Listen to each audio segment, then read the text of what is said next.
اچھا، اس میں جو سب سے بڑا پرابلم تو نہیں کہنا چاہیے، جو پیچیدگی ہے وہ پیسے نہیں ہے، وہ اسپتال کی جگہ نہیں، وہ ڈاکٹرز ہیں جو کہ ہم جگہ پہ بٹھا سکیں.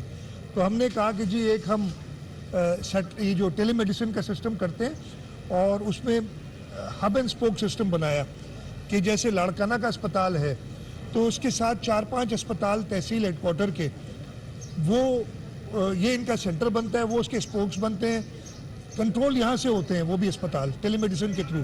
تو اس وقت پورے صوبے میں ہم 70 اسپتال کنیکٹ کر چکے ہیں اس طریقے سے، جس میں یہ جو میں نے 9 بتایا وہ بھی شامل ہے. اور اس کے علاوہ انشاءاللہ تعالی اس سال کے آخر تک ہم سارے جو تعلقہ ہیڈ کوارٹر ہاسپٹلز ہمارے پاس ہیں ان کو اس سسٹم سے کنیکٹ کر لیں گے. اور مجھے کہا گیا ہے کہ جو ٹارگٹ ہے 2024 کے اینڈ تک پورے سندھ کی تحصیلز کور کر لیں گے. جہاں پہ ٹی ایچ کیو نہیں بھی ہے وہاں آر ایچ سی میں یہ کیا، لیکن میں نے ڈاکٹر صاحبان سے بات کی ہے، احسن ربانی صاحب جو چائلڈ لائف کے چیف ایگزیکٹو ان سے بات کی ہے کہ ہم اس کو اور جلدی کیسے کر سکتے ہیں. اگین میں آپ کو بتاؤں اس میں پیسے کا ایشو نہیں ہے، اس میں جگہ کا ایشو نہیں ہے، سب سے بڑا ایشو ہے ڈاکٹرز کا. آپ کو ایک اسپیشلسٹ ادھر بٹھانا پڑتا ہے. پھر یہ سارے کا سارا یہاں تو فائبر آپٹکس کے نیٹ ورکس ہے، جو کیمراز آپ دیکھیں گے. میں اگر موقع ہوا آپ کو تو آپ اس لیے زیادہ لوگ نہیں جا سکتے، اگر ایک ایک جا کے وزٹ کریں اس کو ٹائم لے کے دیکھیں گے. وہ بڑے ہائی ریزولوشن کیمراز ہیں کہ آپ کو لگتا ہے کہ ڈاکٹر ادھر ہی ہے، ادھر ہی مانیٹرز لگے ہوئے ہیں، ادھر چائلڈ لائف فاؤنڈیشن کا ٹرینڈ نرس بیٹھا ہے اور ادھر لوکل ڈاکٹر اس کو بتاتے ہیں کہ ہو سکتا ہے وہ ٹریٹمنٹ صحیح نہیں کر رہا ہے. اور مجھے کیسز بتائے کہ جہاں جہاں انہوں نے کہا ہے کہ ٹریٹمنٹ بہتر ہو سکتی ہے، ایک بچے کو جانے دیں. اور اس میں جو ہے جو لوکل ہمارے ڈاکٹرز ہیں ان کی بھی ٹریننگ ہو رہی ہے. تو یہ بہت ہی سکسیسفل ماڈل ہے. اور یہ سکسیسفل ماڈل ہمارے بعد بلوچستان میں بھی چائلڈ لائف فاؤنڈیشن حکومت بلوچستان کے ساتھ مل کے بولان ہاسپٹل کوئٹہ میں انہوں نے کیے ہوئے، اور اس میں بھی انہوں نے سیٹلائٹ سینٹرز کیے ہوئے ہیں. ابھی انہوں نے مجھے بتایا کہ میو ہاسپٹل لاہور میں بھی کر رہے ہیں. اور ابھی ڈاکٹر صاحب نے بتایا مجھے کہ ہم پمس میں بھی ایک ایمرجنسی ای آر سینٹر جو ہے وہ کرنا چاہتے ہیں. اور انشاءاللہ تعالیٰ میں فیڈرل ہیلتھ منسٹر سے بات کروں گا کہ ادھر ان کو فیسیلیٹیٹ کرے. تو جیسے میں نے کہا یہ ہماری ایک سکسیس سٹوری ہے پبلک پرائیویٹ پارٹنرشپ کی. ویسے بھی پبلک پرائیویٹ پارٹنرشپ میں حکومت سندھ اور سندھ صوبہ سب سے آگے ہے. اور انشاءاللہ تعالیٰ ہم اور محنت کریں گے کہ سروس ہم ہر ایک کے ڈور اسٹیپ تک پہنچائیں. سر یہ تھا میرا آخری بجٹ تو ظاہر ہے اگلے سال ہی آپ لوگ دیں گے، لیکن عملی طور پہ ایک سال کام کرنے کے لیے جو ہے نا یہ بجٹ آپ پیش کرنے جا رہے ہیں. تو اس میں عوام کے لیے کیا ہے، کچھ تھوڑا سا مختصراً کوئی ایسی چیزیں؟ اور دوسرا ہیلتھ کے حوالے سے ابھی بھی بہت سارے ایشوز ہیں. کیا گولز ہیں جو اچیو آپ 5 سال کے اندر نہیں کر پائے، یا مزید جو ہے آپ کو 5 سال چاہیے اس کے لیے؟ دیکھیں انشاءاللہ تعالیٰ پاکستان پیپلز پارٹی اپنے لوگوں کے امیدوں پہ پورا اترتے ہوئے مزید 5 سال نہیں انشاءاللہ تعالیٰ. اور میں یہ کہتا ہوں کہ جس طریقے سے ہم سرو کر رہے ہیں صوبے کو، مجھے نہیں لگ رہا کہ پیپلز پارٹی کے علاوہ کوئی اور جماعت ادھر اس طریقے سے سرو کر سکتی ہے، اور اسی لیے لوگ ہمیں ووٹ دیتے ہیں. تو مزید 5 سال کو کوالیفائی نہ کریں انشاءاللہ تعالیٰ. میں کہہ رہا ہوں کہ اور محنت سے، کوئی ہم زبردستی کی بات نہیں ہے، ہم کر کے بجٹ میں کیا آئے گا اس کے لیے آپ کو تھوڑا سا انتظار کرنا پڑے گا. 14 جون کو انشاءاللہ تعالیٰ بجٹ پیش کریں گے. کوشش یہی ہے، اور آپ درست فرما رہے ہیں کہ ہمارے لیے یہ الیکشن سے پہلے آخری بجٹ ہوگا.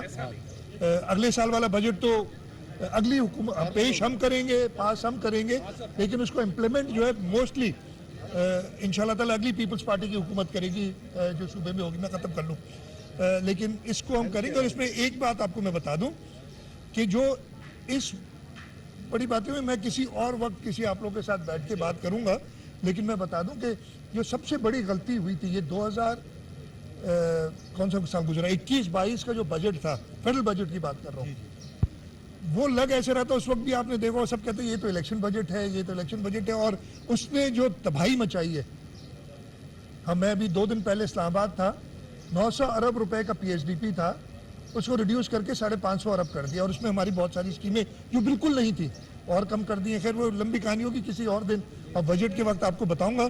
ہیلتھ کے شعبے میں ہم ٹیرشری کیئر میں ہمارا اچھا کام ہے, اور میں ابھی ہمارا فوکس انشاءاللہ تعالیٰ اس سال ہوگا کہ ہم پرائمری کیئر جو ہمارے پی پی ایچ آئی کے اندر بی ایچ یوز چل رہے ہیں, ہمارے آر ایچ سیز ہیں اور ہمارے ٹی ایچ کیوز ہیں, ان کی سروس بہتر کی جائے تاکہ ہمارے ٹیرشری کیئر اسپتالوں پہ پریشر کم پڑے. شاہ صاحب یہ بتائیے گا, دیکھیں اگین میں وہ بہت لمبی ہو جائے گی. دواؤں کے ریٹ ہم نہیں طے کرتے. ہمارے یہاں امپورٹس جو ہوتے ہیں وہ ڈالر مہنگا ہونے کی وجہ سے جو ریٹس, اور میں یہ پورا سمپتائز کرتا ہوں کہ غریب کیا ایک متوسط طبقے کے پہنچ سے بھی, مجھے ابھی ڈاکٹر صاحب بتا رہے تھے کہ پہلے جو متوسط طبقے کے لوگ تھے وہ اپنے بچوں کو پرائیویٹ اسپتالوں میں لے جاتے تھے. اب سب لوڈ ادھر پڑ رہا ہے اس لیے کہ وہ نہیں افورڈ کر سکتے. دوائی ادھر ملتی ہے تو میں کہہ رہا ہوں کہ ہم کرتے نہیں ہیں, لیکن اس کے لیے ہمیں میکرو اکنامک سچویشن اپنی بہتر کرنی پڑے گی. جو آج کل وہ کل اکنامک ریویو بھی آیا, میں بھی تھوڑا بہت اکنامکس کا اسٹوڈنٹ ہوں. بات کرتے ہیں کہ جی سارے ٹارگٹس تو اچیو کر لیے, اور میں نے کہا تھا وہ 5.7% جو گروتھ بتا رہے ہیں وہ آپ نے بیس کو ری اسٹیبلش کیا تھا, اس لیے 5.7% ہے. اور اس کے ساتھ جو انفلیشنری پریشر آیا ہے, جو مہنگائی ہوئی ہے, میں صبح ایک ریویو دیکھ رہا تھا ایک اکانومسٹ کو, اس نے بڑی اچھی بات کی تھی, اور میں اسپتال میں ہوں تو اسی سوال سے کہتا ہوں کہ انہوں نے کیا کہ ایک مریض تھا, پاکستان کی اکانومی جب یہ پی ٹی آئی کی حکومت تھی بستر پہ تھی, انہوں نے کیا کہ اس کو انجیکشن ڈال کے اور کہا کہ دوڑو مریض کو. اور وہ دوڑنا سسٹینیبل نہیں رہتا. اگر کوئی مریض ہوتا ہے پہلے آپ اس کو اٹھ کے بستر پہ بٹھاتے ہیں, پھر آپ چند قدم چلواتے ہیں, اور پھر آگے. انہوں نے کہا جی یہ اس کو کیا کہتے ہیں وہ جو ایتھلیٹس لیتے ہیں اپنی باڈی کو بنانے کے لیے, اسٹیرائڈز, وہ اسٹیرائڈز جو کہ نقصان دہ لانگ رن میں, وہ دیکھیں ہم نے گروتھ اچیو کر لی. یہ نہیں پتا کہ آپ کے ریزروز جو ہے 18 ارب سے کتنے 8-9 ارب رہ گئے. یہ آپ کا جو کرنٹ اکاؤنٹ ڈیفیسٹ ہے وہ کہاں سے کہاں پہنچ گیا. انفلیشن, غریبوں سے پوچھو نا یار ہم نے ترقی کی ہے, مجھے وہ آتی ہے ان سے پوچھو کہ کیا ہم نے ٹارگٹس اچیو کیے ہیں کہ نہیں کیے ہیں. ہم ایک بہت مشکل صورتحال میں, اور اس میں ہم سب نے ساتھ مل کے پاکستان کو اس مشکل صورتحال سے نکالتے ہیں. مشکل صورتحال کی آپ نے بات کی.